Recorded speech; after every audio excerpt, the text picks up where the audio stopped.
नमस्ते बच्चों, मेरा नाम गोस्वामी हेमाली है और मैं आपकी हिंदी अध्यापिका हूँ from Saraswati group of education. How are you everyone?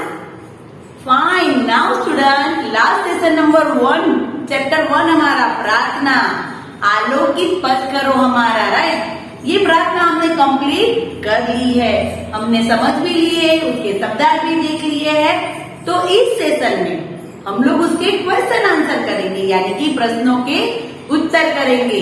Last time student मैंने जैसे कि आप लोगों को कहा था कि हम लोग सेशन नंबर 2 जब स्टार्ट करेंगे, हमारे प्रश्नों के उत्तर करेंगे, तब इस काव्य को वापस एक बार समझेंगे। क्योंकि जैसे कि मैंने कहा है कि हमारे प्रश्नों के उत्तर होते हैं वो हम गद्य के रूप में लिखते हैं, काव्य के रूप में नहीं। इसलिए काव्य को ठीक से समझना जरूरी होता है, राइट। तो नाउ स्टूडेंट, इस बार भी मैं आप लोगों को एक पीपीटी थ्रू वीडियो ही बताऊंगी जिससे मैंने सारे क्वेश्चन आंसर आप लोगों को समझाए हैं। 2 प्रकार के क्वेश्चन आंसर है हमारे, बोलने की बारी वाले और लिखने की बारी वाले क्वेश्चन। तो हमें पता है कि बोलने की बारी वाले क्वेश्चन अगर हम लोग क्लास में होते, ऑफलाइन होते, तो हम लोग एक दूसरे के साथ ये सारे क्वेश्चन बोलते, रीड करते, कंठस्थ करते, याद करते, राइट। बट अभी हम लोग ऑनलाइन एजुकेशन ले रहे हैं, तो हमें क्या करना है, इन क्वेश्चन आंसर को CW में लिखना भी है और साथ ही साथ उसको बोलना भी है। चाहे तो आप लोग काव्य को समझ के अपनी भाषा में उसका आंसर दे सकते हैं, बट कैसा होना चाहिए, उसका राइट आंसर होना चाहिए, राइट। क्वेश्चन कुछ और पूछा है और आंसर कुछ और लिखा है, ऐसा बिल्कुल करना नहीं है। पहले क्वेश्चन आंसर को पहले ध्यान से रीड करो, चाहे तो वीडियो को आप लोग थोड़ी देर पॉज करके क्वेश्चन के आंसर को एक बार ध्यान से देख सकते हैं और फिर उसको समझ सकते हैं। डन। तो नाउ स्टूडेंट, आज भी हम लोग इस वीडियो देखेंगे और उसमें के अंदर प्रश्न के उत्तर जो मैं आपको समझाऊंगी वो आपको ध्यान से सुनने हैं, समझने हैं, राइट। तो नाउ स्टूडेंट, चलो देखते हैं हम हमारा वीडियो। तो स्टूडेंट, अंकुर भाग 4। नाउ स्टूडेंट, अब हम लोग हमारा चैप्टर 1 का सेशन नंबर 2 प्रश्न के उत्तर देखेंगे, राइट। जैसे कि मैंने आगे बात की थी कि हम लोग सेशन 1 के साथ सेशन 2 जब करेंगे तब हम लोग हमारा काव्य है उसको रिपीट करेंगे। डन। तो चलो हम काव्य रिपीट करते हैं और उसको रीड करते हैं। अगर हम लोग क्लास में होते तो इस काव्य को बार बार रीड करते, सब कंठस्थ कर लेते, यानी कि सब लोग याद कर लेते, राइट।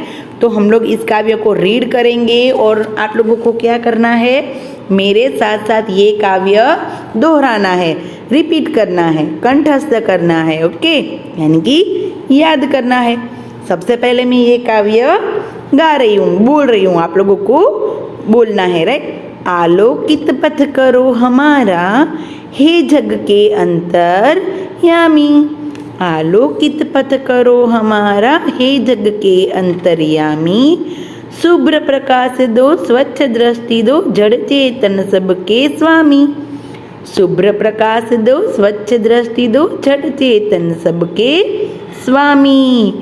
तुच्छ हमारे मन के हे प्रभु, तुच्छ हमारे मन के हे प्रभु, दूर विचार सब दूर करो।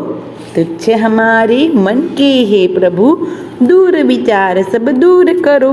प्रेरित हो हम केवल तुमसे, प्रेरित हो हम केवल तुमसे, ऐसी हम में शक्ति भरो, ऐसी हम में शक्ति भरो। तुम ही बंधु हो, तुम ही पिता हो, तुम ही बंधु हो, तुम ही पिता हो। तुम ही मार्गदर्शक जीवन में, तुम ही मार्गदर्शक जीवन में। शक्ति और आलोक तुम्हारा, शक्ति और आलोक तुम्हारा, हम उतार ले निज तन मन में, हम उतार ले निज तन मन में। ये किसने लिखा है? ये काव्य वेद से लिया गया है। ये काव्य कहाँ से लिया गया है? वेद से। जैसे कि हमने फर्स्ट सेशन में बात की थी, ऋग्वेद, यजुर्वेद, सामवेद, अथर्ववेद, हमारे 4 वेद है।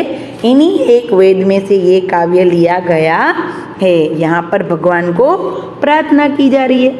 एक बार फटाफट शब्दार्थ देख लेते हैं। आलोकित यानी कि प्रकाशित, रिपीट इसलिए करवा रही हूँ क्योंकि हम लोग इसके क्वेश्चन आंसर लिखेंगे तो काव्य के स्वरूप में नहीं लिखेंगे, राइट। इसीलिए शब्दों को समझना बहुत जरूरी है। आलोकित यानी कि प्रकाशित, अंतर्यामी यानी कि मन की बात जानने वाला ईश्वर, स्वच्छ यानी कि साफ, जड़ चेतन यानी कि निर्जीव एवं सजीव, तुच्छ यानी कि छोटे, दुर्विचार यानी कि बुरे विचार, प्रेरित यानी कि सीख लेना, बंधु यानी कि भाई या मित्र, मार्गदर्शक यानी कि रास्ता दिखाने वाला। राइट नाउ हमारा काव्य हमें क्या कहता था कि हे ईश्वर हमारा पथ प्रकाशित कीजिए, आप सजीव तथा निर्जीव सभी के स्वामी है, हमें सही रास्ता दिखाइए और ऐसी नज़र दीजिए कि सही और गलत की पहचान कर पाए। हमें भगवान से क्या करना है? प्रार्थना करनी है। और प्रार्थना में क्या कहना है कि हे भगवान हमें ऐसी नज़र देना कि हम लोग सही और गलत की पहचान कर पाए, हमारे मन से बुरे विचार दूर कीजिए ताकि आपसे प्रेरणा पाकर सही मार्ग अपनाइए। हम लोग यहाँ से भगवान से क्या प्रार्थना करते हैं कि हमारे मन में कभी भी बुरे विचार ना आए और हमारे प्रेरणादायक कौन बने? भगवान। और हम लोग सही मार्ग पर चले, हम कभी भी गलत मार्ग पर ना चले। आप ही हमारे पिता, साथी तथा मार्गदर्शक हो। हमारे लिए सब कुछ हमारे कौन है? भगवान। वो हमारे पिता है, वो हमारे साथी है, वो हमारे मार्गदर्शक है। मार्गदर्शक यानी कि हमारे मार्ग के दर्शक, हमारे रास्तों को जो चुन सकते हैं। भगवान हमारे लिए सही रास्ता चुने, राइट। तो वो सब कुछ हमारे लिए कौन है? भगवान है। आपसे हम शक्ति तथा ज्ञान का प्रकाश पाए। हमें भगवान से क्या पाना है? शक्ति तथा क्या पाना है? हमें ज्ञान पाना है भगवान से, राइट। हम लोग है ना भगवान से यही प्रार्थना करते हैं कि भगवान मैं ये काम कर रहा हूँ या कर रही हूँ तो भगवान मुझे शक्ति देना, राइट। कोई भी है, सजीव है या निर्जीव है, सभी के स्वामी तो कौन है? हमारे भगवान ही है। कौन है? हमारे भगवान। भगवान ही है जो हमारे भीतर ज्ञान की अभिवृद्धि भी करते हैं, राइट। हमारे अंदर जो ज्ञान बढ़ाते हैं वो कौन है? हमारे भगवान ही है, राइट। जो हम भगवान से यह प्रार्थना करते हैं कि हमारे मन में कभी भी बुरे विचार ना आए, राइट। और हम भगवान से हमेशा यही प्रार्थना करते हैं कि वो हमेशा हमारे सही मार्ग को अपनाने में हमारी मदद करे, हमारे प्रेरणा स्रोत बने। हम कहते हैं ना, तो हम तो इसको फॉलो करते हैं, मैं तो इसके जैसा बनने वाला हूँ, मैं तो इसके जैसे बनना चाहती हूँ। तो हमारे प्रेरणा रूप कौन बने? हमारे भगवान। वो हमें सही मार्ग अपनाए, राइट। ये काव्य हमें पूरी ये समझ देता था। नाउ स्टूडेंट, हमारे आप लोग टेक्स्ट बुक में देख सकते हैं, जैसे कि मैंने स्टार्ट में बोला कि 2 प्रकार के क्वेश्चन आंसर होते हैं। एक होता है बोलने की बारी वाले और दूसरे होते हैं लिखने की बारी वाले। तो बोलने की बारी वालों में आपने देखा होगा कि बोलना तो है ही, बट हमें हमारी CW बुक में भी वो लिखने होते हैं, जैसे कि मैंने आगे कहा। तो बोलने की बारी वाले क्वेश्चन है, उसमें क्या करना है? वो थोड़े छोटे होते हैं तो हम लोग ऐसे रीड कर सकते हैं आराम से, राइट। अगर लिखने की बारी वाले में जैसे कि बड़े होंगे तो हम लोग स्टेप कर लेंगे, राइट। जब हम रीड करने बैठेंगे तो हम लोग उसको स्टेप में करके भी रीड कर सकते हैं। खास जब मैं यहाँ पर दीदी ने स्टेप करके इसलिए नहीं दिए क्योंकि आप लोगों को भी कुछ करना है, राइट। आप चाहे तो हार्ड क्वेश्चन बड़ा आंसर लगे तो आप उसके स्टेप बना सकते हैं। कैसे बनाना है वो दीदी आपको अभी बताएंगे। सबसे पहला क्या है? हमारे मार्ग को प्रकाशित करने वाला कौन है? चाहे तो आप थोड़ी देर पॉज लेके ये पूरे क्वेश्चन आंसर रीड भी कर सकते हैं। हमारे मार्गों को प्रकाशित करने वाला कौन है? तो हमारे मार्ग को प्रकाशित करने वाला संसार का रचयिता ईश्वर है। चाहे तो हमेशा भी लिख सकते हैं कि हमारे मार्ग को प्रकाशित करने वाला ईश्वर है। ईश्वर कैसा है? जो संसार का रचयिता है, जिसने पूरे संसार की रचना की है, हमारे मार्ग को प्रकाशित करने वाला संसार का रचयिता ईश्वर है। वही हमारा मार्गदर्शक करता है, वही हमें सच्ची राह पर ले जाता है ना, तो वही हमारा मार्गदर्शक करता है। राइट, हमारे मार्ग को प्रकाशित करने वाला कौन है? तो हमारे मार्ग को प्रकाशित करने वाला संसार का रचयिता ईश्वर है, वही हमारा मार्गदर्शक करता है। सेकंड वाला, मन के दूर विचार दूर होने पर क्या होगा? मन के दूर विचार दूर होने पर क्या होगा? तो मन के दूर विचार दूर होने पर हमारा मन स्वच्छ हो जाएगा, हम अच्छे कर्म कर अपना जीवन सफल बना सकते हैं। हमारा मन है वो दूर विचार जब उसमें दूर हो जाएंगे तो क्या हो जाएगा? स्वच्छ हो जाएगा और हम अच्छे कर्म कर अपना जीवन सफल बना सकते हैं। राइट, अगर हमारा मन अच्छा होगा, हम लोग सही बातें चुनेंगे, अच्छे अच्छे विचार करेंगे, अच्छे अच्छे कर्म करेंगे, तो हमारा जीवन अवश्य सफल होगा। राइट, तो हमारा जीवन सफल बनाने के लिए क्या करना होगा? मन के दूर विचार दूर होने पर हमारा मन स्वच्छ हो जाएगा, हम अच्छे कर्म कर अपना जीवन सफल बना सकते हैं। राइट, नाउ क्वेश्चन नंबर 3, ईश्वर हमारे मार्गदर्शक हो ऐसा क्यों कहा गया है? इस काव्य में ऐसा क्यों कहा गया है कि ईश्वर ही हमारे मार्गदर्शक हो? तो ईश्वर हमारे पिता, पालक और रक्षक है, वही हमें सही राह दिखा सकते हैं, जिस पर चलकर हम जीवन में सफलता प्राप्त कर सकते हैं। हमारे जीवन को सफल बनाने के लिए हमें क्या करना है? हमारे ईश्वर है, उसको ही पिता, पालक और रक्षक है। राइट, वही हमें सही राह दिखाते हैं, जिस पर चलकर हम जीवन में सफलता प्राप्त कर सकते हैं। राइट, तो ये थे हमारी बोलने की बारी वाले प्रश्न। नाव लिखने की बारी वाले प्रश्न। तो लिखने की बारी वाले 4 प्रश्न है, उसमें भी थोड़े थोड़े कुछ बड़े बड़े हैं। डोंट वरी, हम लोगों ने काव्य तो ठीक से समझा है। अभी हम लोग इस क्वेश्चन आंसर को 2-3 बार रीड करेंगे तो हम लोग समझ सकते हैं कि इसमें क्या होगा। सबसे पहला देखो, ईश्वर से पथ आलोकित करने के लिए क्यों प्रार्थना की गई है? ईश्वर से पथ आलोकित करने के लिए क्यों प्रार्थना की गई है? पथ यानी कि हमारा रास्ता और आलोकित यानी कि क्या था? प्रकाशित। तो ऐसा ईश्वर को ही क्यों कहा गया है? तो ईश्वर हम सबके पिता है, वही हमें सही राह भी दिखा सकते हैं, हमारा मार्गदर्शक भी कर सकते हैं और हम में सद्गुणों का विकास कर सकते हैं। इसलिए उन्हीं से हमारा पथ प्रकाशित करने की प्रार्थना की गई है। राइट, समझ में आया कि क्या है कि हमारा मार्गदर्शक भी कर सकते हैं और हमें शुद्ध गुणों का विकास भी कौन कर सकता है? ईश्वर ही। इसलिए उन्हें हमने क्या किया है कि हमारे मार्ग को प्रकाशित करने की प्रार्थना की है, क्योंकि वो हमारे पिता है। जैसे कि हमारे जीवन में हमारे पिता है, वो कभी हमें गलत राह चुनने देंगे? यस, नहीं, बिल्कुल नहीं, कभी नहीं। तो इसीलिए हम अगर भगवान को हमारे पिता है, वो हमें सही मार्गदर्शक करते हैं, तो इसी से लिए हमें उन्हें ही प्रार्थना की है कि वो हमारे मार्ग को प्रकाशित करें। राइट, नाउ उसके बाद क्वेश्चन नंबर 2, चेतन से कवि का संकेत किनकी ओर है? तो सबसे पहले तो चेतन का मतलब पता होना चाहिए। जड़ चेतन, जड़ यानी निर्जीव, चेतन यानी कि सजीव। Right, living things, non living things. यहाँ पर चेतन यानी कि लिविंग थिंग्स की बात है। चेतन से कवि का संकेत किन की ओर है? तो चेतन का शाब्दिक अर्थ है सजीव, अर्थात जिनमें चेतना हो, ज्ञान हो और जो सजीव हो। इस कविता में कवि का संकेत मनुष्य की ओर है। किसकी ओर है? मनुष्य की ओर, क्योंकि एक मनुष्य ही है जिसके अंदर चेतना है, ज्ञान है और जो सजीव भी है। राइट, और इसीलिए यहाँ पर इस काव्य में किसकी ओर है? तो मनुष्य की ओर बात की गई है। चेतना का शाब्दिक अर्थ है सजीव, अर्थात जिनमें चेतना हो, ज्ञान हो और जो सजीव हो।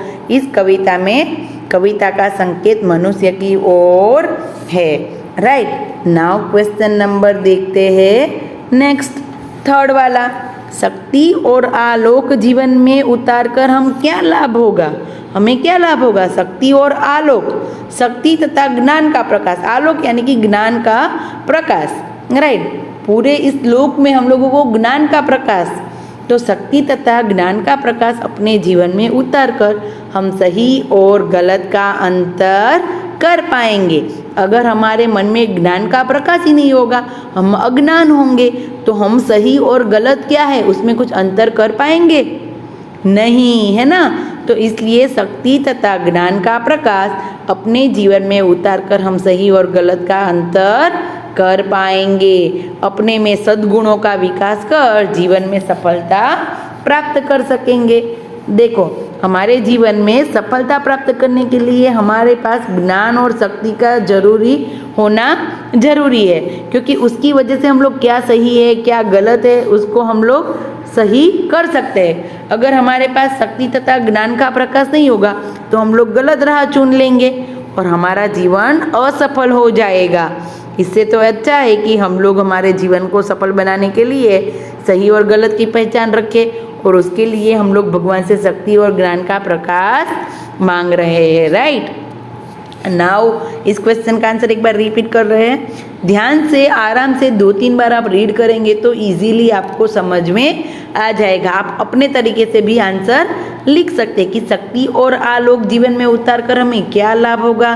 तो शक्ति तथा ज्ञान का प्रकाश अपने जीवन में उतार कर हम लोग सही और गलत को पहचान सकते हैं। ऐसा भी लिख सकते हैं, अपने में सद्गुणों का विकास कर जीवन में सफलता प्राप्त कर सकते हैं, राइट। ऐसा भी हम लोग लिख सकते हैं। नाउ क्वेश्चन नंबर 4, इस कविता का मुख्य भाव एक अनुच्छेद में लिखिए। तो सबसे पहली बात तो ये कि अनुच्छेद यानी कि क्या? तो अनुच्छेद यानी कि एक पैराग्राफ। तो ये पूरा काव्य मैंने आप लोगों को समझाया। इस काव्य में क्या था वो आप लोगों को इस एक पैराग्राफ में लिखना है। देखो, ये थोड़ा बड़ा है, चाहे तो आप लोग इसमें पैराग्राफ 1-2 पैराग्राफ भी कर सकते हैं, पॉइंट्स बना सकते हैं। कैसे? देखो, चलो देखते हैं। फर्स्ट पॉइंट बना सकते हैं। फर्स्ट देखो, यहाँ दीदी रेड लाइन करेंगे। हाँ, फर्स्ट पॉइंट, इस कविता द्वारा कवि हमें यह समझाना चाहते हैं कि हमें ईश्वर से सदा यही प्रार्थना करनी चाहिए कि वे हमारा मार्ग प्रकाशित कर हमें सही राह दिखाए। यहाँ तक, राइट। इस कविता द्वारा कवि हमें यह समझाना चाहते हैं कि हमें ईश्वर से सदा यही प्रार्थना करनी चाहिए कि वे हमारा मार्ग प्रकाशित कर हमें सही राह दिखाए, राइट। वह तो सजीव निर्जीव सभी के स्वामी है। यहाँ से दूसरा पॉइंट, वह तो सजीव निर्जीव सभी के स्वामी, पालक व रक्षक है। सेकंड पॉइंट यहाँ तक, वह तो सजीव निर्जीव सभी के स्वामी, पालक व रक्षक है। फिर थर्ड पॉइंट, ईश्वर हमारे मन से बुरे विचार दूर कर सुविचार दे। यहाँ तक रखते हैं, ईश्वर हमारे मन से बुरे विचार दूर कर सुविचार दे। हमें यहाँ से दूसरा पॉइंट, हमें शक्ति दे ताकि हम जीवन में सही राह अपना कर सफलता प्राप्त कर सके, राइट। सफलता प्राप्त कर सके। हम अगर हम लोग सही राह नहीं चुनेंगे तो हमें सफलता नहीं मिलेगी। लास्ट पॉइंट, पिता परमेश्वर से हमारी यही प्रार्थना है कि हम ज्ञान का प्रकाश पाकर तन मन को स्वच्छ बना ले, राइट। यहाँ पर ये क्वेश्चन का आंसर कंप्लीट होता है। हम लोग इस प्रकार से जहाँ जहाँ तक मैंने रेड लाइन की है आप लोग वहाँ पर उसके पॉइंट्स बना सकते हैं। इस कविता द्वारा कवि हमें यह समझाना चाहती है कि हमें ईश्वर से सदा यही प्रार्थना करनी चाहिए कि वे हमारा मार्ग प्रकाशित कर हमें सही राह दिखाए। वह तो सजीव निर्जीव सभी के स्वामी, पालक व रक्षक है। ईश्वर हमारे मन से बुरे विचार दूर कर सुविचार दे, हमें शक्ति दे ताकि हम जीवन में सही राह अपना कर सफलता प्राप्त करें, राइट। पिता परमेश्वर से हमारी यही प्रार्थना है कि हम ज्ञान का प्रकाश पाकर तन मन को स्वच्छ बना ले। डोंट वरी स्टूडेंट, थोड़ा हार्ड है तो आप लोग अपने तरीके से जो हमारे काव्य में है राइट उस प्रकार से आंसर इसमें लिख सकते हैं कि प्रभु है वो हमारे स्वामी है, रक्षक है। ऐसा भी कर सकते कि प्रभु से हम प्रार्थना करते हैं कि वो हमारे मन से बुरे विचार हटा दे ताकि हम लोग सही मार्ग चुन पाए और सफलता की प्राप्ति करें। इस प्रकार हम लोग अपने तरीके से भी लिख सकते हैं। डन। तो ये थे हमारे लिखने की बारी वाले प्रश्न। नाउ क्वेश्चन नंबर 5, सही उत्तर चुनकर राइट लगाइए। राइट, यहाँ पर राइट लगाइए, थोड़ा सा अंदर चला गया है। राइट लगाइए। Okay done. Now student first क्या है, कवि स्वच्छ दृष्टि की मांग क्यों कर रहा है? कवि स्वच्छ दृष्टि की मांग क्यों कर रहे हैं? दूर की चीजें साफ देखने के लिए, मन की गंदगी साफ करने के लिए, सबको एक नजर से देखने के लिए, कि पवित्र हृदय की कामना के लिए? तो यह सबको एक नजर से देखने के लिए स्वच्छ दृष्टि क्यों दिए? क्योंकि हम सबको एक नजर से देखें। कोई हमारे लिए बड़ा नहीं, कोई छोटा नहीं, कोई अच्छा नहीं, कोई बुरा नहीं, सभी के लिए कैसी होनी चाहिए? एक समान दृष्टि होनी चाहिए। इसीलिए हम लोग स्वच्छ दृष्टि की मांग कर रहे हैं। राइट, तो फर्स्ट में आएगा ग आंसर, ये वाला। राइट, फिर दूसरा देखते हैं, हम तन मन में उतार ले। तो हम तन मन में क्या उतार ले? स्वच्छ दृष्टि, ईश्वर के गुण, ईश्वर की शक्ति और प्रकाश, अच्छे संस्कार एवं विचार। तो हमें तन मन में क्या उतार लेना है? ईश्वर की शक्ति और प्रकाश, यानी कि इसमें भी ग आंसर आएगा। हमें तन मन में ईश्वर की शक्ति और प्रकाश को उतार लेना है। डन। तो ये था question number 5। Now next session में हम लोग हमारी पाठमाला है वो कंप्लीट करेंगे। ओके, तो इस क्वेश्चन आंसर को आप लोगों को ध्यान से देखना है, समझना है और रीड करना है, और फिर हमें CW बुक में लिखना है। तो थैंक यू स्टूडेंट। तो स्टूडेंट, देखा आपने वीडियो, कैसा लगा? Right, yes, fine. Now student, आप लोगों को क्वेश्चनों के आंसर समझ में आ गए होंगे, प्रश्नों के उत्तर। तो आप लोगों को क्या करना है? अभी ये सारे प्रश्नों के उत्तर ध्यान से समझेंगे आप। अब उसको 1-2 बार पहले रीड करो और फिर बिना मात्रा मिस्टेक किए वो अपनी CW में लिखने हैं। राइट, खासकर याद हमें क्या करना है कि हमें चैप्टर नंबर और नेम लिखना है, और हमारी CW बुक में डेट लिखनी कंपलसरी है। हमें क्या करना है? डेट को लिखना है, फिर ही हमें ये क्वेश्चन करने हैं। डन। फिर ही हमें लिखना है क्वेश्चन आंसर। जब भी हम लोग चैप्टर स्टार्ट करेंगे और उसके क्वेश्चन आंसर लिखेंगे तब हम लोग डेट लिखेंगे। तो नाउ स्टूडेंट, आशा है कि आपको ये प्रश्नों के उत्तर समझ में आ गए होंगे। नाउ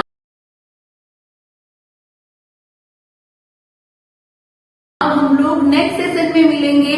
तो तब तक के लिए बाय बाय एवरीवन।